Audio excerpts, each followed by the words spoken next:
Mirdita, jam këtu për të denuar me forcën më të madhe terrorin e narkoqeverisë mbi mediat, imponimin e saj për censurimin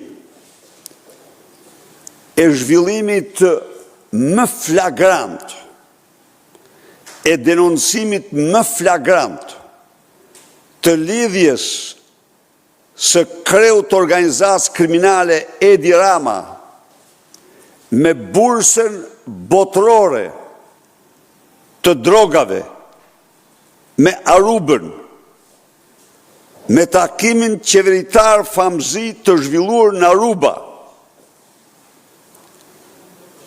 duke shpreh një mirënjohje të pakufishme për antimafjen italiane, e cila gjeti mënyrat për të informuar publikun shqiptar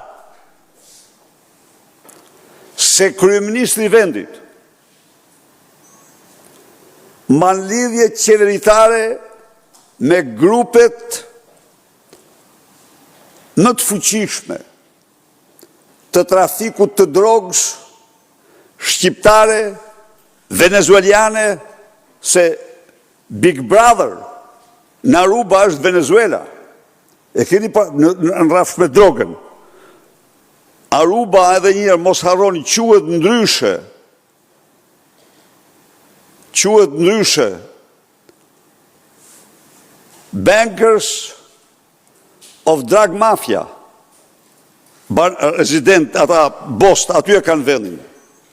Por aty njëkohësisht ka dhe mbikëqyrje të madhe. Aruba, bankert e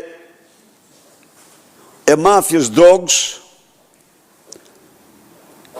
ka si destinacion nëpërmjet klaneve shqiptare të përcaktuara 3 vende: Italinë, vendet e Beneluxit dhe Spanjen.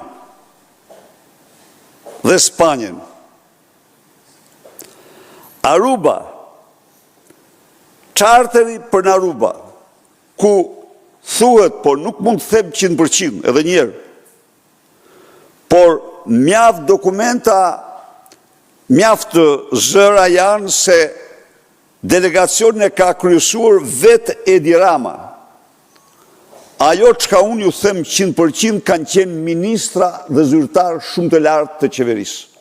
Për këte po, se pastaj në regjistrime aty ku thuhet targeti për shembull, në ato që kam lexuar ju, aty do kuptohet Mario Çela, që flet me Taulantin, në emër të Taulantit, e keni parasysh, po nuk ka lidhje me Arubën, këto në histori tjera. Pra, problemi i tyre është ata përdorin kode. Dhe janë të regjistruar me kode. Sigurisht agjensit i dinë se kush janë, 100%. Nuk ka diskutim. Po, ne po bëjmë gjithçka të bëjmë publike. Edi Rama duhet të jap dorëheqjen. Duhet të jap dorëheqjen si person i rrezikshëm, si bashkëpunëtor i organizatave të narkoterrorizmit ndërkombëtar. Largimi i Edi Ramës është rruga e vetme për shpëtimin e shqiptarëve, e rajonit dhe Europës nga rreziqet e mëdha të narkoshtetit shqiptar. Edi Rama mendon se do ta kapërcej Arubën. Edi Rama ka dhe mbështetës të cilët kur më ndigojnë se flas për narkoshtetin apo për Arubën, zemrohen me Sali Berishën, por unë do mbroj mbi të gjitha interesat e shqiptarëve dhe interesat e qytetarëve të lirë kudo që janë, të cilët duhet të jetojnë jashtë rrezikut, ata dhe fëmijët e tyre të drogave që trafikojnë klanet shqiptare. Charteri është nisur nga Tirana. Unë do informoj ju se duke falënderuar shumë gazetarin italian dhe antimafjen që i ka bërë të disponueshme regjistrimet e këtij takimi, ne po jetojmë dhe çdo informacion që të mbledhim, ne do e paraqesim para jush. Ne do e paraqesim para jush.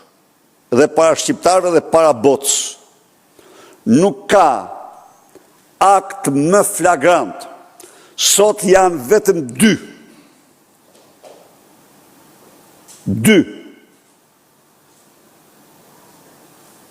persona në drejtim që takohen me klanet, bëjnë takime me klanet me kartelet e drogës. Është Maduro i Venezuelës, është Ramaduro i Tiranës. Unë njerëzisht të kërkoj mediave të mos censurojnë këtë skandal të përmasave botërore. Unë u them mediave të kontrolluara nga qeveria, që e kanë censuruar, se këto organizata me qendër në Aruba janë shpallur organizata terroriste. Dhe se Aruba, si bursa botërore e drogës dhe trafiqeve, ka si shareholder nërmë kryesort klanet a kartelet shqiptare të drogës.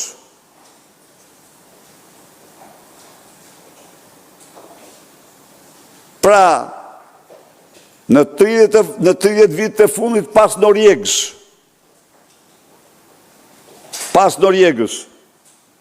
tani janë 2 shefa ekzekutivi.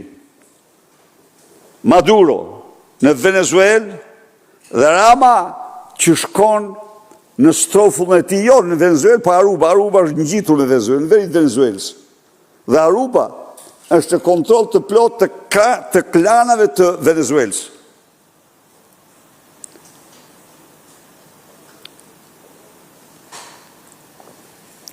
Ju informoj gjithashtu se në Aruba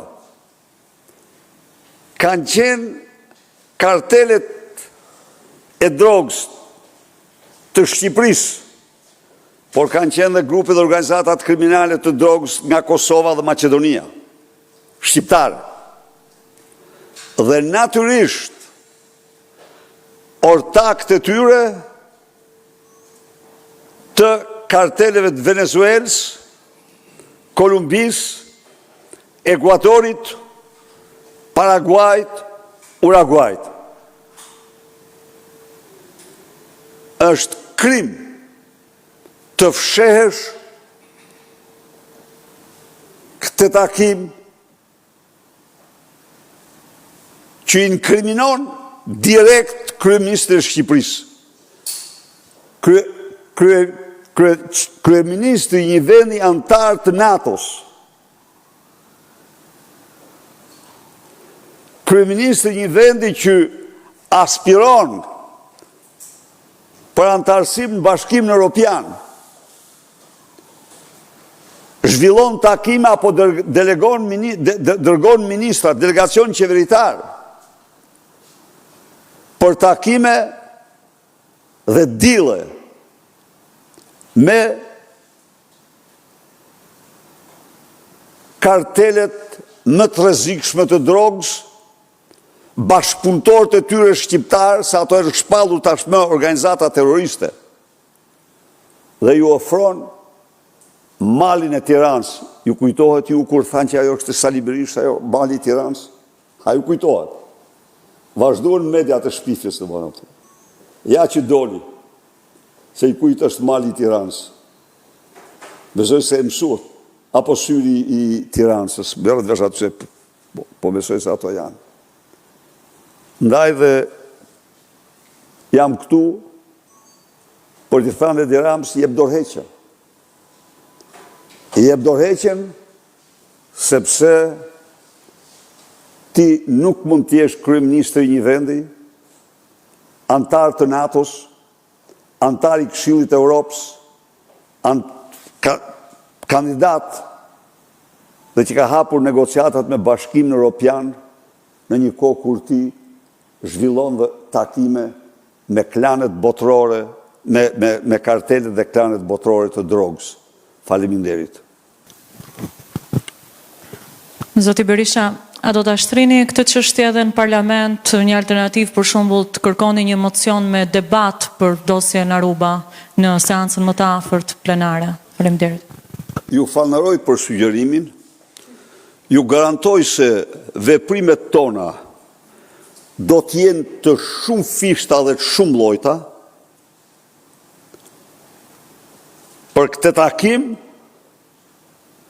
që tashmë nuk e mohon dot kush.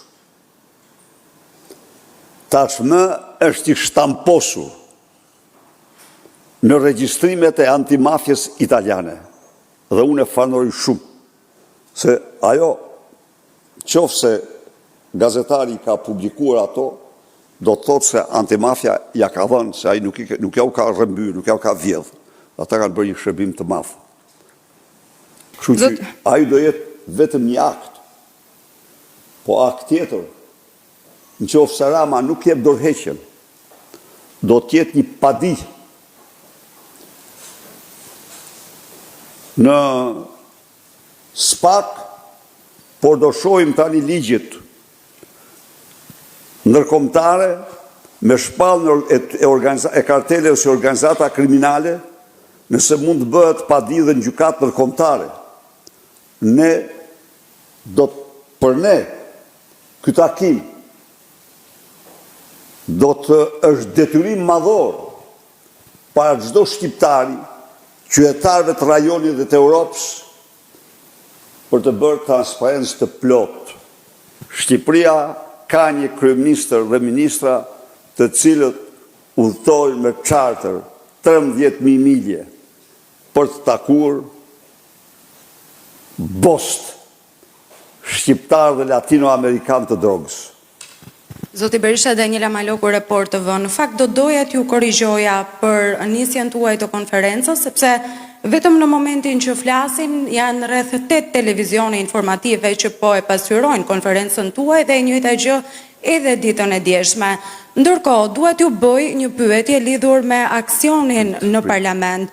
Partia Demokratike ka deklaruar apo ka patur si kërkesë kryesore në seancën e ditës së mërkurë që duhet të përsëritet seanca plenare ku votua programi i qeverisës. Do të artikuloj Partia Demokratike këtë kërkesë mbase edhe në institucionet tjera siç mund të jetë gjykata kushtetuese, pra a do të bëj një kërkesë, duke qenë se edhe ju vetë personalisht e deklaruat edhe në Kuvendin e Shqipërisë, pra që do të vijoni të kërkoni? Pyetja e parë. Së pari, unë kam respekt për çdo gazetar që vjen këtu në konferencë shtypi. Por, unë di që ju përfaqësoni një televizor dhe jo amën e qeverisë. Është ama ajo që monitoron. Prit një minutë. Është ama ajo që monitoron. Unë jam gazetare, kur flas sipas verifikimeve, pra deri në këtë moment. Dakor. Është ama ajo që monitoron, po se e dhanë një moment, pa shif lajmet sa japin. Kontrollo edicionit e lajmeve të mediave që i kontrollon qeveria, sa japin këtë gjë. Kontrollo sot titujt e gazetave dhe portaleve, sa e kanë Arubën. Edhe pastaj, më thuaj, si jo, merri titujt sot mëngjesit, sepse Aruba ka 3 ditë që po zgjen, që ka dalë, ka shpërthyer, ka eksploduar. Ndaj dhe unë e nisa konferencën duke denoncuar censurën. E dyta, po, ne kërkojmë dhe do kërkojmë. Ne e dorëzuam edhe në gjykatë kushtetuese. Dhe natyrisht, kjo është një kërkesë e ligjshme. Mund të themur ju, a ishte një skenar, tani shumë i qartë. Shkoju pyesni. Asnjë deputet socialist nuk ishte përgatitur një fjalë. Asnjë nga ata që quhen ministra sot s'kishte përgatitur një fjalim. Që të gjithë kishin ardhur në funksion të atij skenari provokimi. Po nëse njeriu provokon me kushtetutën, provokon me rregullat e parlamentit. Dhe ka të tjerë që thonë se opozita ra në kurth, unë u them atyre zotrive dhe atyre që mendojnë kështu. Opozita mbron kushtetutën, opozita mbron parlament dhe rregulloren, dhe u përgjigj në mbrojtjet e saj. Sigurisht që do insistojmë në kërkesën tonë. Ndërkohë nga ana tjetër, ju vetë personalisht keni refuzuar që të flisni për emra për Bashkinë e Tiranës, por duket se radhët e demokratëve, por edhe më gjërë, kanë nisur që të artikulohen emrat e parë. Për shembull, një nga emra që unë personalisht kam dëgjuar është edhe emri i bashkëshortes ish deputetit të ndjerë të Partisë Demokratike, Gerd Bogdanit, Edlira Çepani, që është artikuluar jo vetëm në radhët e demokratëve, por edhe më gjërë. Ju vetë, zoti Berisha, do ta merrni një iniciativë për t'i bërë një ftesë? Faleminderit. Unë kam, ju përgjigja dje pyetjes suaj, unë kam ngarkuar një grup prej 3 personash që do të negociojnë me partitë e tjera për emra. Jo, më falni minutë. Do tjetë Flamur Noka, Belin Kliçi edhe zoti Ilir Ali Mehmeti. Do jenë përfaqësuesit tanë do negociojnë me partitë e tjera. Po tani, a më shkon mua që unë nga një anë të ngarkoj dhe të them partive opozitare do negociojnë, nga ana tjetër të them emra. Kjo nuk më shkon. Prandaj, ata kanë filluar, do fillojnë sot punën, do të bashkëndojnë, kanë filluar që dje në një farë mënyre, në disa aspekte, këta 3 persona, zoti Noka, zoti Kliçi dhe zoti Ali Mehmeti, janë të ngarkuar të negociojnë me të gjitha partitë opozitare, të koalicionit dhe jashtë koalicionit. Urdhoni? Edhe me kandidatët, këta 3 janë të mandatuar për të gjetur kandidatin? Ata takohen për kandidatët me partitë. Pasi të bien dakord, pse do të bien dakord për emrin apo emrat me partitë tjera. Pastaj vjen radha e kandidatëve. Pra, puna është në vazhdim.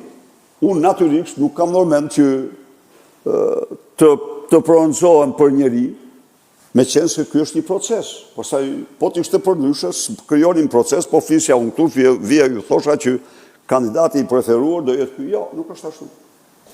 Duke qenë se për Bashkinë e Tiranës ju në farë mënyre e dhat një lloj përgjigje për formulën se si do të gjendet kandidati, po për 5 bashkitë e tjera, i keni gati emrat sepse data janë pa diskutim, jo një, po disa për çdo bashki. I keni gati. Sa po të përcaktojnë strukturat, marrin vendimet e duhura strukturat. Ju lutem, faleminderit.